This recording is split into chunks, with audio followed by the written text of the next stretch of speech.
Hello welcome to Shri audio stories. ఈరోజు కథ నా మనసంతా నువ్వే పార్ట్ 25. రచయిత చరచాపు మౌనిక గారు. రామ్ జానకి ఇద్దరు ఎయిర్పోర్ట్లో ఉన్నారు. వాళ్ళిద్దరికీ సెండ్ ఆఫ్ ఇవ్వడానికి సుధా ప్రసాద్ వచ్చారు. ఇంతకీ ఎక్కడికి తీసుకువెళ్తున్నారు రామ్ గారు అని అడిగింది జానకి. సర్ప్రైజ్ అని అన్నాడు రామ్ ఆమె వైపు చూసి. అతను అలా చూసేసరికి ఆమెకు కొంచెం సిగ్గుగా అనిపించింది. వెంటనే తలదించుకుంది. ఒసే, నీ సిగ్గంతా కొంచెం దాచుకోవే అని ఆమె దగ్గరికి వచ్చి చిన్నగా చెప్పింది సుధా. చీపోవే అని ఆమె అంది చిరుకోపంతో. ఈలోగా ఫ్లైట్ అనౌన్స్మెంట్ అయ్యింది. వీళ్ళ బ్యాగ్స్ తీసుకొని కదిలారు. వీళ్ళు ఇద్దరూ ఆ జంటకి సెండ్ ఆఫ్ ఇచ్చి వీళ్ళు వెళ్ళిపోయారు. ఫస్ట్ టైం ఫ్లైట్ ఎక్కింది జానకి. అందులోకి ఎంటర్ అవుతుండగానే ఆమెకు ఏదో తెలియని కంగారు, భయం, ఆనందం అన్నీ కలిపి ఒకేసారి వచ్చాయి. వెళ్తుండగా పక్కనే ఉన్న రామ్ చెయ్యి గట్టిగా పట్టుకుంది. అతను ఆమె చెయ్యి మీద చెయ్యి వేసి, భయపడుకు, నేనున్నాను కదా అని ధైర్యం చెప్పాడు. ఆ సమయంలో ఆమెకు రామ్ ఒక తండ్రిలాగా అనిపించాడు.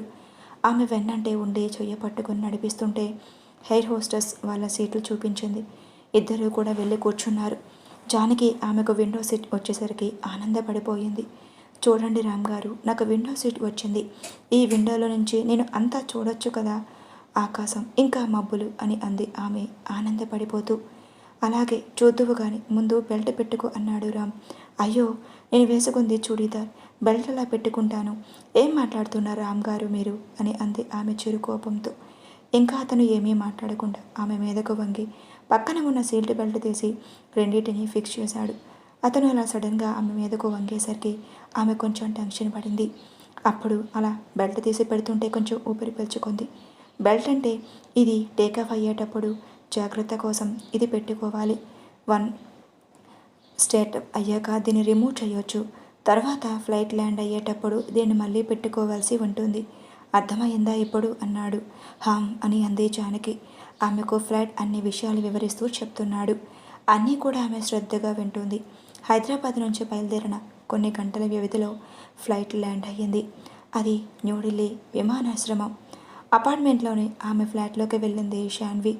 శివతో మాట్లాడాక ఎప్పటి వరకు ఎక్కడికి వెళ్ళి వస్తున్నావే అని హాల్లో టీవీ చూస్తూ వచ్చిన శాన్విని అడిగాడు. ఆమె రెండో భర్త అయిన రాజేష్. అతను ఆ టైంలో ఇంట్లో ఉంటాడు అని ఊహించిన శాన్వి షాక్ అయ్యింది. ఏంటి షాక్ అయ్యావా? ఎక్కడో ఆఫీస్లో ఉండాల్సిన వాడు ఇప్పుడు ఇంట్లో ఉన్నాడు ఏంటి అని అన్నాడు రిమోట్తో ఛానల్స్ మారుస్తూ. అదేం లేదు రాజేష్, ఫ్రెండ్ కలుస్తాను అంటే వెళ్ళి వచ్చాను అంతే అని ఆమె గదిలోకి వెళ్ళిపోయింది. ఎవరో ఫ్రెండ్, మగ ఫ్రెండా అని అడిగాడు. ఆ మాటకి ఆమె షాక్ అయి అతని వైపు చూసి, అలా ఏం కాదు, అయినా ఎందుకలా అడుగుతున్నావు అని అడిగింది. అదా, అంత పెద్ద ఇంట్లో మొగుడు, ఇంట్లో వాళ్ళందరూ ఉండి ఆ మొగుడి వల్ల పిల్లని కనబోయిన నువ్వు అప్పట్లోనే నాతో తిరిగావు కదా, ఇప్పుడు కూడా ఇలాగే ఇంకొకటికో తిరుగుతున్నావేమో అని అన్నాడు అతను. షటప్, మాటలు అదుపులో పెట్టుకొని మాట్లాడు అని ఆమె కోపంగా అంది. వెంటనే అతని చేతిలో ఉన్న రిమోట్ వచ్చి ఆమె తలకు తగింది. అమ్మ అంటూ ఆమె తల పట్టుకుంది. ఫోర్స్గా వచ్చి రిమోట్ ఆమె తలకు తగలడంతో తగిలిన వెంటనే అక్కడ ఎర్రగా మారిపోతుంది. వెంటనే బొబ్బ కట్టేసింది. అతను కోపంగా ఆమె దగ్గరికి వచ్చి, నువ్వు ఇంకొకసారి నాకు ఎదురు మాట్లాడితే ఇంతకంటే తీవ్రంగా ఉంటుంది పరిమాణం అని ఆమె చుట్టూ పట్టుకొని స్వీట్ వార్నింగ్ ఇచ్చాడు అతను. భయంగా అతని వైపు చూస్తూ అలాగే అన్నట్టు తల ఊపింది. గుడ్, వెళ్ళి వెంటనే నాకు కాఫీ పట్టుకునిరా, అలాగే ఈ దెబ్బకి మందు కూడా వేసుకొని వంట మొదలుపెట్టు. ఈరోజు నాకు ఆఫీస్కి వెళ్ళే మూడు లేదు. ఈ రోజంతా మనం ఎంజాయ్ చేద్దాం, ఏమంటావ్ అని అన్నాడు. ఆమె ఏం మాట్లాడకుండా వంటగదిలోకి వెళ్ళి అతనికి కాఫీ కలిపి ఇచ్చి ఆమె తలకు తగిలిన దెబ్బకు ఆయింట్మెంట్ రాసుకొని వంట చేసే పనిలో పడింది. వంట చేస్తూ ఆమె పరిస్థితి గురించి ఆలోచిస్తుంది. రాజేష్ ఇంతకుముందు కాలేజ్లో కానీ తర్వాత కానీ ఆమెతో ఎంతో ప్రేమగా ఉండేవాడు. ఆమె అంటే చాలా కేరింగ్గా ఉన్నట్టు, చాలా జోవియల్గా ఒక అమ్మాయి ఎలా కావాలి అని కోరుకుంటూ అలా ఆమెతో ఉండేవాడు. ఆమెకి రామ్తో పెళ్ళైపోయినా కూడా అదే ప్రేమ కొనసాగించాడు. అమెరికా నుంచి తిరిగి వచ్చేసినా కూడా అందుకే అతను అంటే ఉన్న పిచ్చి ప్రేమతో అంత మంచివాడైన రామ్ని పుట్టిన బిడ్డని కూడా వదిలేసి అతని కోసం వచ్చేసింది. వచ్చేసిన తర్వాత కూడా ఆమెను ఇంకా ఎక్కువ ప్రేమగా చూసేకునేవాడు. అదే ప్రేమ శాశ్వతం అనుకుంది. కానీ అది అబద్ధమని వాళ్ళ విడాకుల కేసు కోర్టులో నడిపించినప్పుడు ఆమెకు అర్థమయ్యింది. లాస్ట్ హియరింగ్ అయ్యాక రామ్ ఆమెకు విడాకులు ఇచ్చిన తర్వాత భరణం కింద అతని ఆస్తిలో సగం ఇవ్వాల్సి ఉంది. కానీ లాస్ట్ మినిట్లో రామ్ తను ఇంకా రాజేష్ కలిసి ఉన్న ఫొటోస్ని కోర్టులో సబ్మిట్ చేసేసరికి ఇప్పుడు ఆమె వైపే తప్పు ఉంది కనుక ఆమె క్యారెక్టర్ మంచిది కాదు, అందుకని విడాకులు మంజూరు చేస్తున్నట్టు ఇంకా అతను ఆమెకు ఏమీ భరణం ఇవ్వనవసరం లేదని కోర్టు తీర్పు చెప్పేసింది. ఆ కోర్టు తీర్పు రాజేష్కి అస్సలు రూపం బయటపడేలా చేసింది. కానీ అప్పటికే జరగాల్సిన అనర్థం అంతా జరిగిపోయింది. అప్పటి నుంచి రాజేష్ ఆమెను ఇబ్బంది పెడుతూ టార్చర్ పెడుతూ ఉన్నాడు. ఇది అంతా భరిస్తూ ఆమె ఇంకా అతని దగ్గరే ఎందుకు ఉంది అంటే వాళ్ళ ఇద్దరు కలిసి ఉన్నప్పుడు అతను ఆమెకు తెలియకుండా తీసిన వీడియోస్, ఇంకా ఆమె బట్టలు మార్చుకుంటున్నప్పుడు తీసిన వీడియోస్ అతని దగ్గరే ఉంది. దానిని చూపించి ఇది బయటపడేలా చేస్తాను, ఇంటర్నెట్లో పెట్టి దీని ద్వారా అయినా నేను డబ్బులు సంపాదిస్తాను, నువ్వు ఎక్కువ తక్కువ చేస్తే అని బ్లాక్మెయిల్ చేసి ఆమెను ఇన్ని సంవత్సరాలు అతని దగ్గర పడి ఉండేలాగా చేసుకున్నాడు. ఆమె ఎలాంటి తల్లి అయినా ఎలాంటి అమ్మాయి అయినా ఆమెలో ఆడతనం ఉంది. అందుకే ఎప్పటికీ చెదిరిపోని ఆమె జీవితాన్ని ఆమె ఇంకా చెదరగొట్టలేక అతని దగ్గర ఉండిపోయింది. ఎలాగో ఆమె తల్లిదండ్రులు ఆమెను చేరతీయడం లేదు, రానివ్వడం లేదు అని తెలిసిపోయింది. ఆమె ఫ్రెండ్స్ అందరూ కూడా ఆమెను దూరం పెట్టేశారు. ఇంకా ఆమెకు ఏ దిక్కు లేక అతని దగ్గరే అతను పెట్టే బాధలు భరిస్తూ ఉండిపోయింది. వంట పని పూర్తయ్యాక రాజేష్ వంట అయిపోయింది అని చెప్పింది. అలాగే అయితే బెడ్రూమ్లోకి పద అని ఆమెను లాక్కొని వెళ్ళిపోయాడు. 2 గంటల తర్వాత రాజేష్ మిగిల్చిన గాయాలతో అతని చేతులు నలిగిపోయిన శాన్వి సీలింగ్ వైపు చూస్తూ ఒకవైపు నుంచి కన్నీరు కారుతూ ఎలా అయినా వీడి నుంచి బయటపడాలి, ఆ రామ్ అతని కొత్త భార్యతో సంతోషంగా ఉండటం ఏంటి, నేను ఇక్కడ వీడితో బాధపడటం ఏమిటి, అందుకే శివ చెప్పిన దానికి అంగీకరిస్తాను అని ఒక నిర్ణయానికి వచ్చిన దానిలాగా లైట్ ఆర్పేసి కళ్ళు మూసుకొని పడుకుంది. కాఫీ షాప్లో అతను చెయ్యి ముందుకు చాచి మీరు నేను కలిస్తే వారి ఇద్దరిని విడదీయడం కాకుండా వాళ్ళు సంతోషంగా ఉండకుండా చేయొచ్చు, ఇంకా జానకి పొగరు కూడా అణచవచ్చు అనేసరికి ఆమె ఏమీ మాట్లాడకుండా వచ్చేసింది. వెనక నుంచి అతను నీకు కావాలంటే 2 రోజులు టైం తీసుకోండి, బాగా ఆలోచించి చెప్పండి అని చెప్పాడు శివ. కానీ ఆలోచిస్తున్న ఆమెకు శివ చెప్పిందే కరెక్ట్, ఎలా అయినా మళ్ళీ రామ్ జీవితంలోకి వెళ్ళి ఇటువంటి బాధలు ఏమీ లేకుండా సంతోషంగా అయినా ఉండవచ్చు. రామ్ని బ్రతిమలైనా సరే లేకపోతే బెదిరించైనా సరే ఆ జానకిని పక్కకు తప్పించి నేను మళ్ళీ అక్కడికి వెళ్ళిపోవాలి, వీడి దగ్గర ఉంటే నాకు రోజుకొక కొత్త నరకం చూపిస్తున్నాడు, ముందు వీడి పీడ వెరగడైపోవాలి అని అనుకుంది శాన్వి మనసులో. ఒక క్యాబ్లో ఇద్దరు కూర్చొని ఉన్నారు. ఢిల్లీ తీసుకొని వచ్చారు ఏంటి రామ్ గారు అని అడిగింది జానకి. నీకు ఒక సర్ప్రైజ్, నువ్వేం మాట్లాడకుండా కళ్ళు మూసుకొని కూర్చో, అసలు కళ్ళు తెరవకూడదు అని అన్నాడు ఆమెను. ఓకే, కళ్ళు మూసుకున్నాను, ఎంతసేపు మూసుకోవాలి అని కళ్ళు మూసుకొని అడిగింది జానకి. 1 గంట 2 గంటలు అంతే అని సమాధానం చెప్పాడు. ఇంతసేపు కళ్ళు మూసుకొని ఎలా ఉండాలి రామ్ గారు అని అన్న జానకిని అతను తన భుజంపై ఆమె తల పెట్టించుకొని దగ్గరకు తీసుకున్నాడు. సడన్గా అతను అలా చేసేసరికి ఆమె ఏమీ మాట్లాడకుండా షాక్లో ఉండిపోయింది. కాను అతని చర్య ఆమెకు తప్పుగా అనిపించలేదు, అంతకుమించి ఏదో భరోసా ఇస్తున్నట్టుగా హాయిగా కళ్ళు మూసుకొని నిద్రపోయింది జానకి. వచ్చేసాం లెగు అన్నాడు. ఎక్కడికి వచ్చాం రామ్ గారు అని చుట్టూ చూడబోయింది. కళ్ళు మూసుకొని ఉండు, నీ ముందు అతను దిగి ఆమెను చేత్తో పట్టుకుని దింపి ఆమె 2 కళ్ళను మూశాడు. కొంచెం దూరం నడిచాక అతను నెమ్మదిగా అతని చేతులను ఆమె కళ్ళకు అట్టు తీశాడు. అప్పటి వరకు మూసి ఉన్న కళ్ళు వల్ల కొంచెం మసకగా కనిపించింది. కళ్ళు నిలుపుకొని చూస్తే ఎదురుగా మసగ్గా కనిపిస్తూ ఉన్న పాలరాతి భవనం తాజ్మహల్. కళ్ళు పెద్దవి చేసి చూసింది. అప్పుడు ఇంకా క్లియర్గా కనబడుతుంది. ఆశ్చర్యంగా రామ్ వైపు చూసింది జానకి. అతను కళ్ళు ఎగరేసి చూచాడు ఆమెను. ఇంకా ఆమెలో ఉన్న చిన్నపిల్ల బయటకు వచ్చింది. తాజ్మహల్ అంటూ పరుగులాంటి నడకతో దానిని చేరుకుంది. రామ్ గారు, ఏంటిది?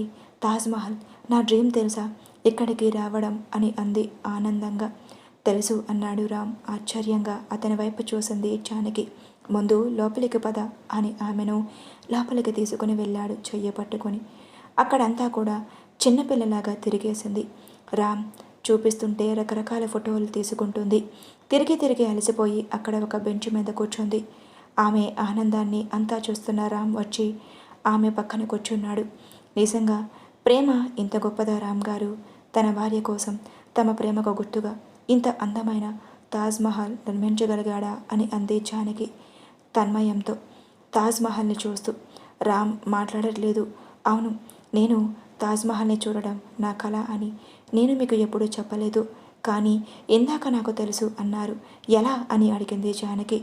అదా, మీ కాలేజ్ ఫ్రెండ్స్ని అడిగాను, తను చెప్పింది. అప్పుడు కాలేజ్ టైంలో వాళ్ళ మధ్యన జరిగిన సంభాషణ గుర్తు చేసుకుంది. నేనైతే నా ఒంటి నిండా బంగారం చేయించిన వాడితో నా పెళ్ళి ఇంకా నా ప్రేమ అని చెప్పింది జానకి స్నేహితురాలు రమ్య. ఫ్రెండ్స్ అందరూ కూడా ఆ మాటకి నమ్మారు. నాకైతే రకరకాల పట్టు చీరలు ఇంకా పెద్ద పెద్ద బంగ్లా ఉన్నవాడు కావాలి అని ఒక్కొక్కరు ఒక్కొక్కటిగా చెప్తున్నారు. మరి నీకు జానకి అని అడిగింది రమ్య. నాకు పెద్ద పెద్ద కోరికలు ఏమీ లేవు, కానీ నన్ను తాజ్మహల్కి తీసుకువెళ్ళి దానిని దగ్గర ఉండి చూపించిన వాడితోనే నా ప్రేమ అని చెప్పింది జానకి. ఆ విషయం గుర్తు చేసుకున్న జానకి ఆశ్చర్యంగా అతని వైపు చూసింది. ఈ విషయం నాకెలా తెలిసింది అని చూస్తున్నావా? నీకు నచ్చింది ఇవ్వాలి అని అనుకున్నాను. నీకు సంతోషమైనది, నీకు నచ్చనిది చేద్దామని అనుకున్నాను. బాగా ఆలోచిస్తే మీ ప్రసాద్ అన్నయ్య నాకు ఈ ఐడియా ఇచ్చాడు. అందుకే మీ ఫ్రెండ్స్ని అడిగితే ఈ విషయం చెప్పింది. నేను ఇంకా ఏ ప్యారిసో స్విట్జర్లాండో తీసుకువెళ్దామనుకున్నాను. నాకు కాకుండా నీకు నచ్చింది చెయ్యాలి అనుకున్నాను. అందుకే ఎక్కడికి తీసుకొచ్చాను అని ఆమె వైపు ప్రేమగా చూస్తూ చెప్పాడు. అప్పుడు ఆమె అతని వైపు చూసి మళ్ళీ తాజ్మహల్ చూసి, నాకు ఇప్పుడే అర్థమైంది రామ్ గారు, ప్రేమ అంటే మహల్ కట్టడం, చరిత్రలో నిలబడిపోయేలా కట్టడం మాత్రమే కాదు. తన ప్రేమించిన వాళ్ళకి ఏది నచ్చుతుందో వాళ్ళు చెప్పకుండానే తెలుసుకుని ప్రేమించడం. చరిత్రలోనే కాకుండా ప్రేమించిన వాళ్ళ మనసులో నిలిచిపోవడం కూడా నిజమైన ప్రేమే కదా. ఐ లవ్ యూ రామ్ గారు అని అంది కళ్ళ నిండా ప్రేమ నింపుకొని. అతను కూడా ప్రేమగా చూస్తూ లవ్ యూ టూ అని చెప్పాడు. ఆమె సిగ్గుతో తలదించుకుంది. ఎప్పుడు నేను ఐ లవ్ యూ టూ అని చెప్తే ఛాన్స్ ఇస్తావు, కానీ నాకు నేనుగా ఐ లవ్ యూ చెప్పే ఛాన్స్ ఎప్పుడు ఇస్తావు అని అన్నాడు ఆమె వైపు చూసి. పోండి, మీరు చెప్పాలే కాను, నన్ను అడిగితే నేనేం చేస్తాను అని అంది జానకి అలిగినట్టు ముఖం పెట్టి. అక్కడి నుంచి ఇద్దరు యమున నది దగ్గరకు వెళ్ళారు. కాసేపు అక్కడ ఉన్న ప్రశాంతమైన వాతావరణంలో కూర్చొని మనసు విప్పి ఒకరికొకరు మాట్లాడుకుంటున్నారు. అలా వాళ్ళ ఇద్దరికి తెలియకుండానే ఇద్దరు కూడా చాలా దగ్గరయ్యారు మానసికంగా. ఇద్దరు కూడా అలసిపోయి హోటల్ రూమ్లోకి వెళ్ళారు. రామ్ ఫ్రెష్ అయి బెడ్ మీద వాలిపోయాడు. కాసేపు ఐశ్వర్యకి శారదమ్మ గారికి ఫోన్ చేసి వాళ్ళతో మాట్లాడారు. జానకి కూడా ఫ్రెష్ అవ్వడానికి వెళ్తూ, రామ్ గారు, నాకు కొంచెం తలనొప్పిగా ఉంది, ట్యాబ్లెట్ ఏమైనా తీసుకువస్తారా అని అడిగింది. తలనొప్పి వస్తుందా జానకి? సరే, ఇప్పుడే తీసుకొస్తాను అని బయటికి వెళ్తాడు. అతను అలా వెళ్తుంటే 5 స్టార్ హోటల్లో సర్వీస్ బాయ్ని అడిగినా కానీ ట్యాబ్లెట్స్ తెచ్చి ఇస్తాడు. కానీ తను అడగగానే అతను ఇంకో మాట అడగకుండా తానే స్వయంగా వెళ్ళిపోవడం ఆమెకు నిజంగా అతని మీద ప్రేమ ఇంకా రెట్టింపు అయ్యింది. అతను లిఫ్ట్లో రిసెప్షన్ దగ్గర క్యాబ్ మాట్లాడుకొని షాప్కి వెళ్ళి అతనికి తెలిసిన డాక్టర్ని అడిగితే అతను ఇచ్చిన ప్రిస్క్రిప్షన్ తీసుకుని అతను స్వయంగా ట్యాబ్లెట్ తీసుకొని మళ్ళీ హోటల్కి వచ్చాడు. వాళ్ళ రూమ్ దగ్గరికి వెళ్ళి డోర్ కొట్టాడు. అటువైపు నుంచి ఏం సమాధానం లేదు. తనకి కొంచెం భయం వేసింది. తలనొప్పి వేసి పడిపోయిందేమో అని కొద్దిసేపు మళ్ళీ కొట్టాడు డోర్ కంగారు పడుతూ. ఈసారి తలుపు తెచ్చుకుంది. కానీ జానకి తలుపు పూర్తిగా తెరవలేదు. గడియ మాత్రం తీసి లోపలికి వెళ్ళిపోయింది. వాళ్ళ ఎంట్రన్స్లో కొంచెం చీకటిగా అనిపించింది. అతను లోపలికి వెళ్ళేసరికి రూమ్ కూడా అంతా చీకటిగా ఉంది. జానకి అని పిలిచాడు. అప్పుడు వెలిగాయి క్యాండిల్స్. రూమ్ అంతా కూడా అక్కడక్కడ క్యాండిల్స్ వెలుగుతూ వాళ్ళ బెడ్ మీద గులాబీ రేఖలతో లవ్ సింబల్స్ హార్ట్ వేసి, క్యాండిల్స్ పక్కన కూడా రోజ్ పెటల్స్ అందంగా డెకరేషన్ చేసి ఉంది. ఆశ్చర్యంగా అతను రూమ్ అంతా వెతికాడు. అక్కడ క్యాండిల్స్ వెలుగులో నుంచి నెమ్మదిగా నడుచుకుంటూ బయటకు వచ్చింది జానకి. ప్లెయిన్ వైట్ కలర్ సారీలు, హెయిర్ లీవ్ చేసి లైట్ మేకప్తో కళ్ళ నిండా సిగ్గుతో అసలే మెరిసిపోయే చర్మం ఉన్న జానకి ఆ దీపాల వెలుగులో ఇంకా మెరిసిపోతుంది. విస్మయంతో తదేకంగా ఆమెనే అలా చూస్తూ ఉండిపోయాడు రామ్. ఇద్దరి మధ్యన 10 నిమిషాలు మౌనం తర్వాత అతను తేరుకొని, ఏంటి జానకి ఇదంతా అని అడిగాడు చుట్టూ చూస్తూ ఆశ్చర్యంగా. మిమ్మల్ని ప్రేమిస్తున్నాను అని మనస్ఫూర్తిగా చెప్పడానికి నాకు ఎంతకంటే ఎలా చెప్పాలో అర్థం కాలేదు. భార్యగా నన్ను నేను పూర్తిగా మీకు సమర్పించుకోవడం నా బాధ్యత. నా ప్రేమ నీకు వ్యక్తపరచడం కూడా అని తలదించుకొని సిగ్గుతో చెప్పింది జానకి. ఏం మాట్లాడుతున్నావు జానకి? నేను ఇక్కడికి తీసుకువచ్చాను అనుకుంటున్నావా? నువ్వు దీనికి ఇంకా ప్రిపేర్ అవ్వలేదు అని ఇంకా ఏదో చెప్పబోయేలోపు, అలా ఏం లేదు, ప్రిపేర్ అవ్వలేదు అని మీకు చెప్పానా? ఇంటి దగ్గర కొంచెం భయపడ్డాను అంతే కదా. దానికోసం మీరు నన్ను ఇంకా దూరం పెడితే ఎలా? చూడండి రామ్ గారు, నేను మీకు ఇంతకు ముందే చెప్పాను, నిజమైన ప్రేమ అంటే నేను మీ ద్వారానే తెలుసుకున్నాను. మిమ్మల్ని కలిసాకై తెలుసుకున్నాను. అందుకే మీకు దూరంగా నేను ఒక్క క్షణం కూడా ఉండలేను. నాకు మీరు ఐశ్వర్య నా ప్రాణం అయిపోయారు. ఐశ్వర్య పూర్తిగా నా కూతురు అయిపోయింది. మీరు కూడా పూర్తిగా నా భర్త అయిపోవాలి. మీ ఇద్దరిని నేను అసలు దూరం చేసుకోలేను. దూరం అయితే కూడా నేను తట్టుకోలేను. అసలు ఆ ఊహనే వద్దు. నిజమైన ప్రేమ అంటే ప్రేమ ఒకటే కాదు, దూరం అవుతారేమో అన్న భయం కూడా ఉంటుంది అని అంది ఆమె అతని కళ్ళల్లోకి చూస్తూ, కళ్ళ నిండా నీళ్లతో. పిచ్చిదానా, ఎందుకు అంత భయపడుతున్నావు? చెప్తున్నాను కదా, నువ్వు నా భార్యవి. ఐశ్వర్యతో పాటు నేను నీ బిడ్డని. మా ఇద్దరిని నీ నుంచి ఎవరూ విడదయ్యలేరు. నువ్వు అసలు భయపడకు. నేను నీకు మాట ఇస్తున్నాను, నీ నుంచి ఎవరూ నన్ను దూరం చెయ్యలేరు అన్నాడు ఆమె నుదుటి మీద ముద్దు పెడుతూ. వాళ్ళ ఇద్దరిని దూరం చేయడానికి ఇక్కడ శివ ఇంకా శాన్వి మొదటి అడుగు పన్నాగం వేసేశారు. Please like and subscribe for more videos. Thank you for watching. Story ఎలా ఉందో కామెంట్ చేయండి.